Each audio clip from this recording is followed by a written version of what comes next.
코인버스에서 알려드리는 코인 투자 얘기 홍반장입니다. 현재 전 세계 또다시 에너지 전쟁이 시작되고 있는데요.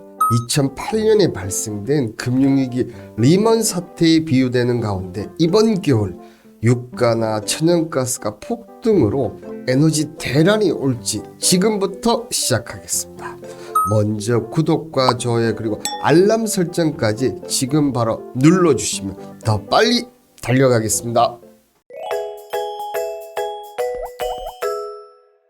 앞서 러시아 최대 천연가스 회사 가스프롬은 지난 2일 성명을 통해 가스 누출을 이유로 노드스트림 1을 폐쇄한다고 발표를 하면서 긴장감을 고조시켰는데요. 혹시 이걸 계속 유지를 하는 건 아니겠지? 그러나 역시 푸틴이었습니다. 드미트리 페스코프 크렘린 대변인은 5일 기자회견을 통해 독일과 영국 등 서방의 대로 제재를 해제할 때까지 천연가스 파이프라인 노드스트림 1을 폐쇄할 것이라고 밝히면서 다시 에너지 위기를 고조시키고 있습니다. 이 푸틴의 이번 가스 중단에는 두 가지 의미로 해석이 되는데요. 첫 번째는 표면상으로는 대로 제재 해제를 요구하지만 이것보다는 곧 닥칠 겨울까지 전쟁이 이어진다면 승리를 확신하기 어렵게 됩니다. 현재 러시아 입장에서 보면 서방에서 계속된 무기 원조가 가장 큰 걸림돌로 이것을 차단하기 위한 선제적 조치로 풀이가 됩니다. 두 번째는 우로 전쟁으로 $10 근방까지 갔던 천연가스 가격이 경기 침체 영향으로 $5 중반까지 급락하였고 또 서방 제조로 주 수입원의 타격을 받았습니다. 이번 중단으로 하루 1천만 달러의 손실을 볼 수 있지만 천연가스 가격 상승으로 다른 루트에서 이익을 만회하는 전략으로 비칩니다.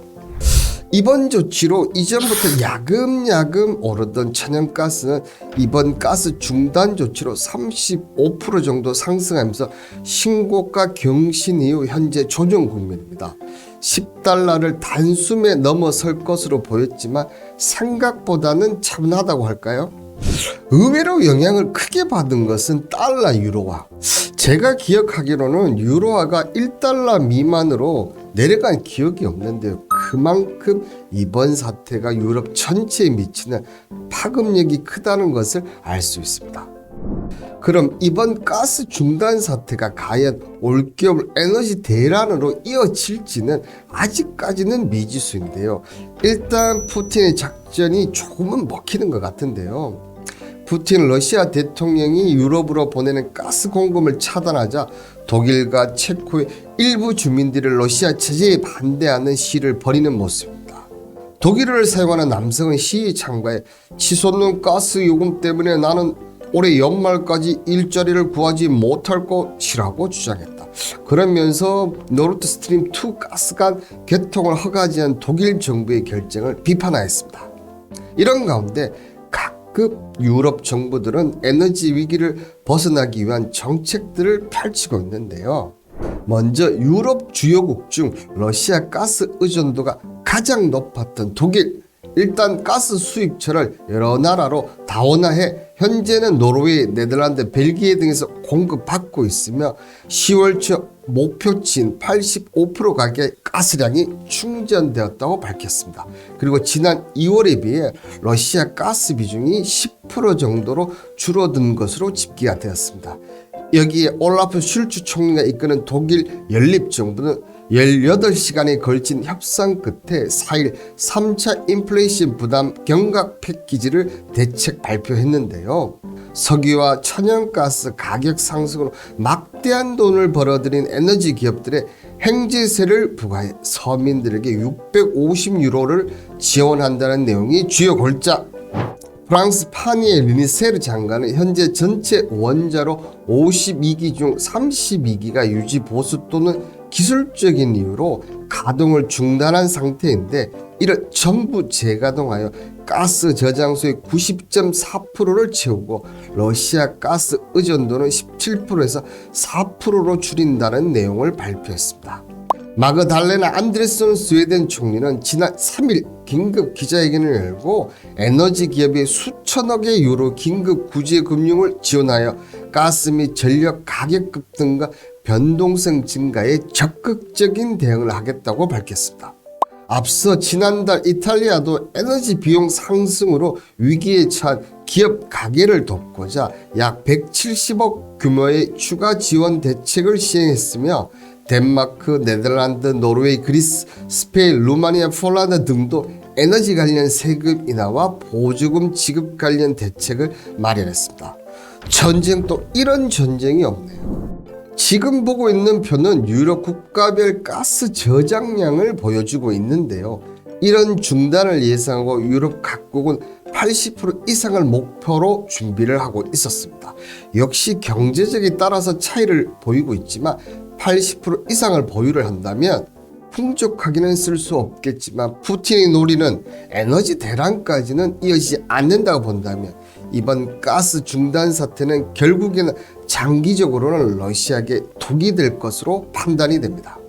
그럼 이런 천연가스를 비롯한 에너지 상승이 무서운 이유가 또 있는데요.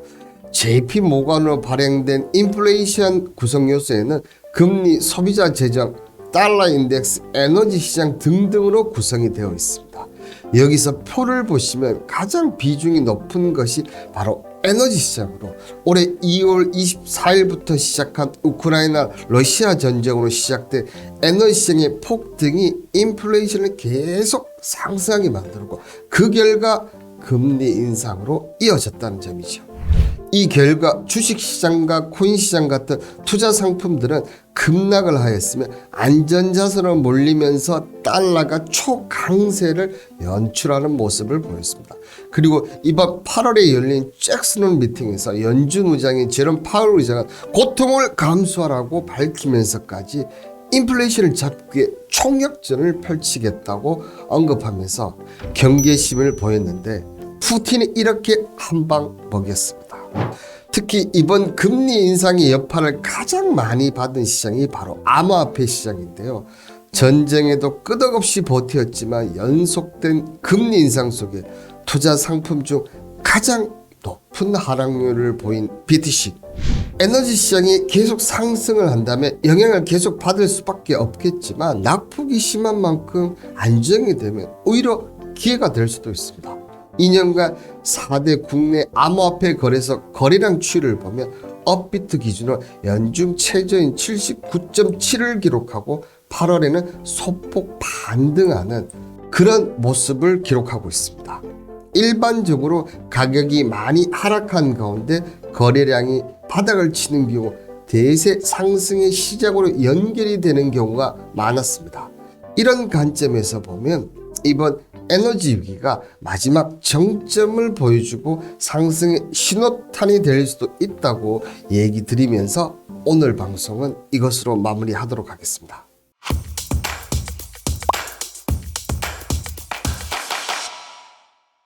오늘 러시아 가스 중단으로 본 에너지 위기편 어떠셨나요?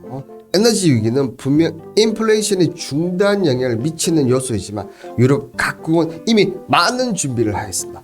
반복되는 악재는 시장의 영향력이 줄어드는 만큼 이번 가스 중단 사태를 최악의 상황으로 보지는 않았으면 합니다. 항상 올바른 투자를 위해서 달려가는 코인버스, 지금까지 코인버스 홍반장이었습니다. 끝까지 시청해 주셔서 감사드립니다.